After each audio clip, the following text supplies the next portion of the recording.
Selamat sore Jemaat Every Nation dimanapun saudara berada sore hari ini.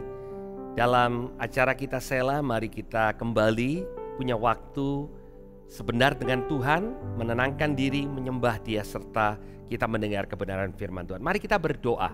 Tuhan, kami mengucap syukur untuk waktu di mana kami boleh menikmati hadirat-Mu dan dikuatkan oleh kebenaran dari firman Tuhan. Terima kasih untuk sore hari ini Tuhan. Kami mau belajar dari kebenaran yang sanggup untuk memerdekakan kami. Terima kasih di dalam nama Tuhan Yesus. Amin.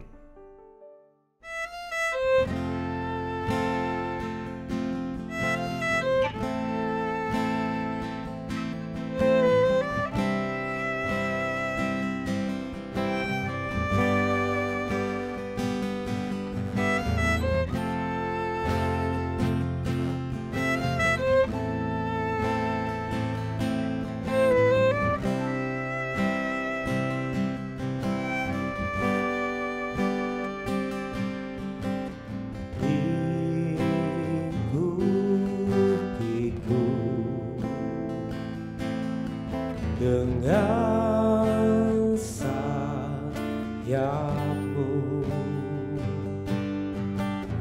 naungiku dalam kuasa-Mu di saat badai bergelora. Akan terbang bersama-Mu,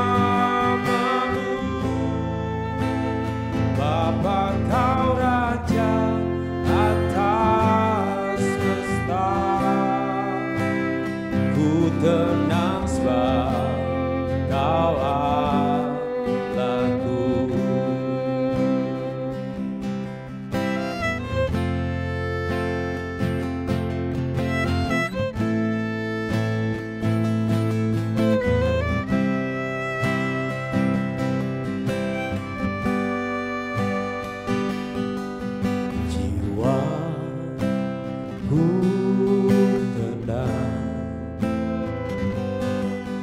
Dalam Kristus, lihat kuasa-Nya dalam keheningan, di saat badai bergelora.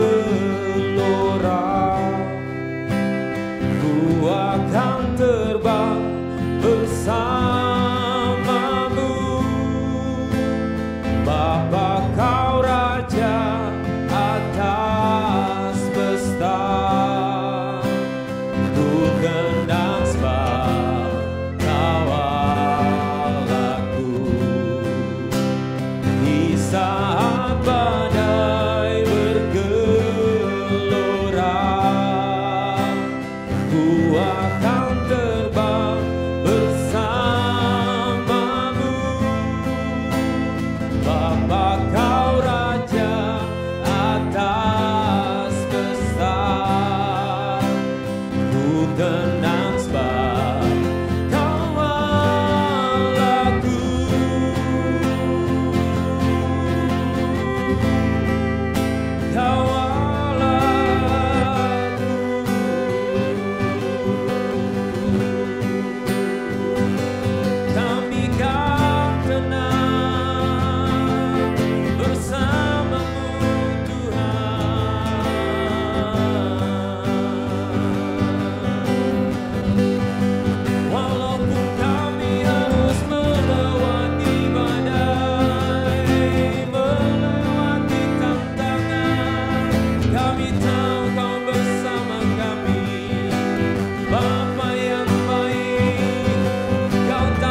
Bapa kau raja atas pesta, ku kenang sebab kau Allahku. Di saat badai bergelora, ku akan terbang bersamamu. Bapa kau raja atas pesta, ku kenang sebab kau Allahku. Ku tenang sebab kau Allahku. Ku tenang sebab kau Allahku.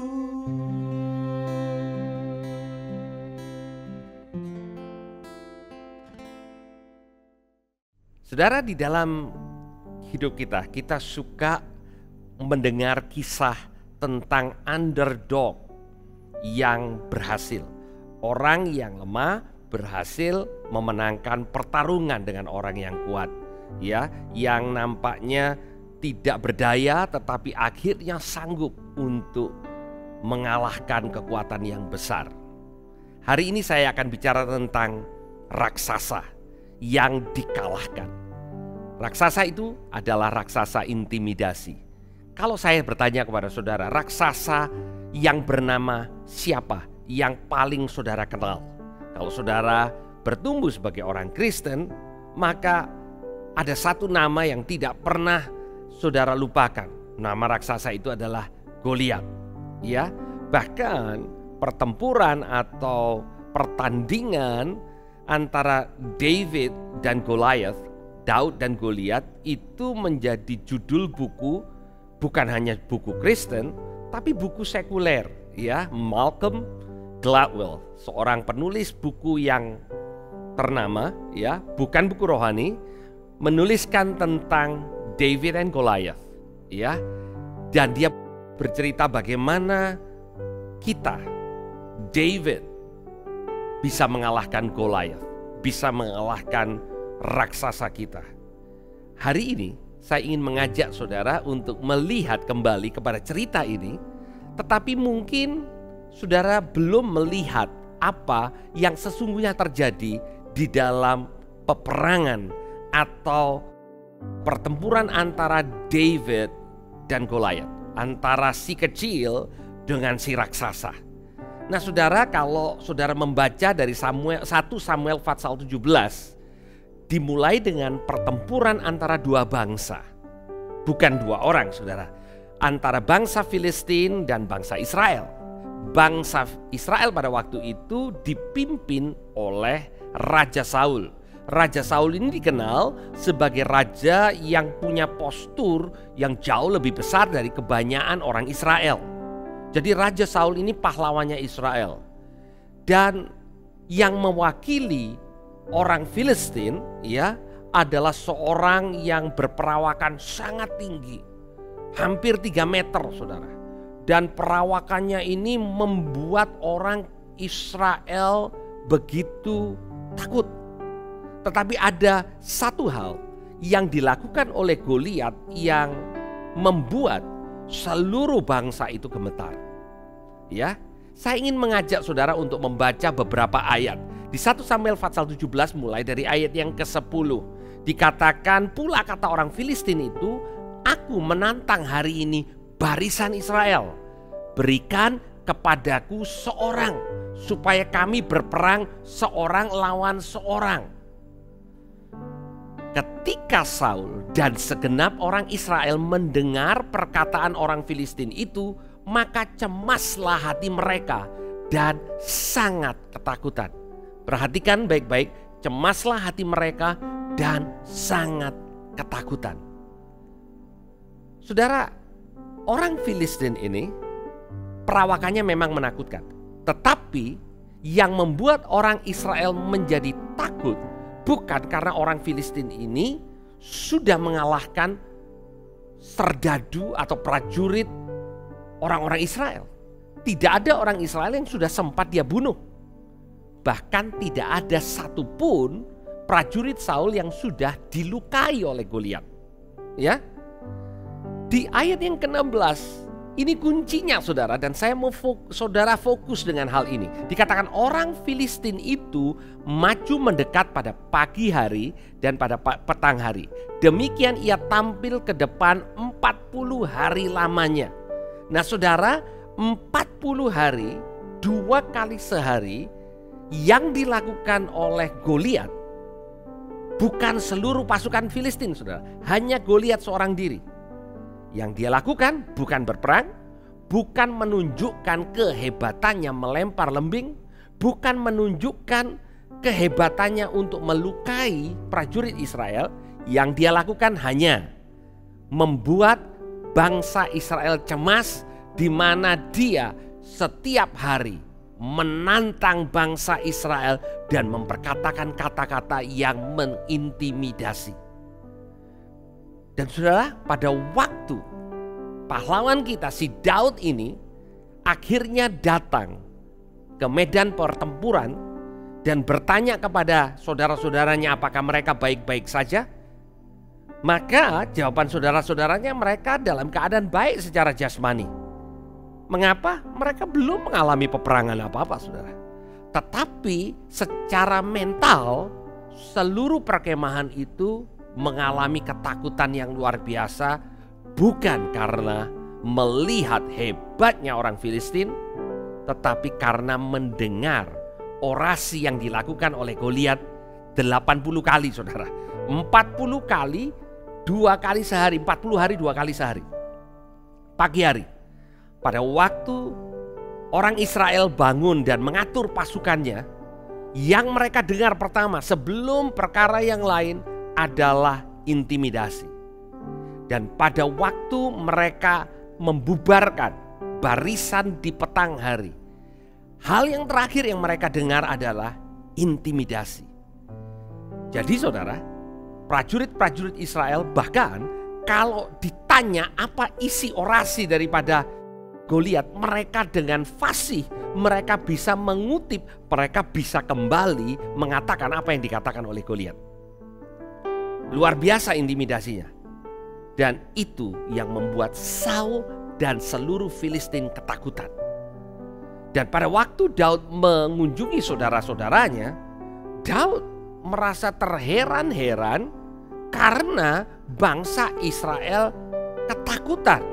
Di ayat yang ke-24 dikatakan ketika semua orang Israel melihat orang itu, larilah mereka daripadanya dengan sangat ketakutan. Saudara, kadang saudara, intimidasi yang datang dalam kehidupan kita dalam bentuk berita, dalam bentuk perkataan seseorang, dalam bentuk keadaan, dalam bentuk apa yang saudara baca di sosial media, itu bisa membuat saudara ketakutan. Saudara seperti kehilangan semangat hidup hanya karena apa yang saudara dengar. Dan saudara, raksasa hari ini datang bisa dalam bentuk yang cute. Smartphone saudara, laptop saudara. Orang yang datang dan mulai berbicara tentang apa yang terjadi. Itu Goliat. Goliat hari ini tampil dengan packaging yang berbeda dengan Goliat di zaman Daud. Tetapi prinsipnya tetap sama, bahwa Goliat itu tujuannya mengintimidasi bangsa Israel, sama seperti hari ini iblis memakai setiap berita, setiap keadaan untuk mengintimidasi saudara. Saudara, itu yang dikhususkan buat Goliat. Goliat dipakai oleh bangsa Filistin untuk mengintimidasi, untuk membuat bangsa Israel lemah. Nah, sekarang kita masuk kepada pertempuran yang sesungguhnya antara Daud dan dengan Goliat. Di ayat 43 dikatakan orang Filistin itu berkata kepada Daud, "Anjingkah aku maka engkau datangi aku dengan tongkat?" Lalu demi para allahnya orang Filistin itu mengutuki Daud. Apa yang dilakukan oleh Goliat kembali saudara? Menyerang Daud? Tidak. Mulai berperang? Enggak. Apa yang pertama kali dia lakukan? Mengintimidasi Daud dengan kata-katanya, "Anjingkah aku?" Dan kemudian orang Filistin itu mengutuki Daud. Dia memakai kata-kata kotor. kata-kata intimidasi. Apa tujuannya, saudara? Supaya Daud yang sudah kecil ini hatinya ikut kecil. Ya, bahkan dia tambahkan begini kepada Daud, hadapi aku maka aku akan memberikan dagingmu kepada burung-burung di udara dan kepada binatang-binatang di padang. Itu yang keluar dari mulut si Goliat. Tetapi saudara, Daud tidak tinggal diam. Setiap kata-kata intimidasi itu dilawan dengan kata-kata kebenaran. Saudara, seringkali kita masukkan semua kata-kata intimidasi dalam kehidupan kita dan kita tidak lawan.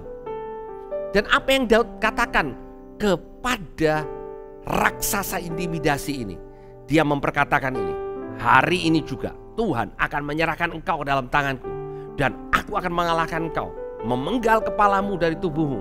Hari ini juga aku akan memberikan mayatmu dan mayat tentara orang Filistin kepada burung-burung di udara dan kepada binatang-binatang liar, supaya seluruh bumi tahu bahwa Israel mempunyai Allah. Dan saudara, setelah itu mereka mulai mempersiapkan untuk bertarung satu dengan satu. Dan kalau saya bayangkan kalau ini dibuat film, maka adegan yang biasanya kita lihat di dalam film antara dua orang yang hebat ini, itu mereka berperang dengan pedang, dengan tombak, saling melukai dan cukup panjang sampai akhirnya satu dikalahkan. Tapi tidak demikian dengan Daud, saudara.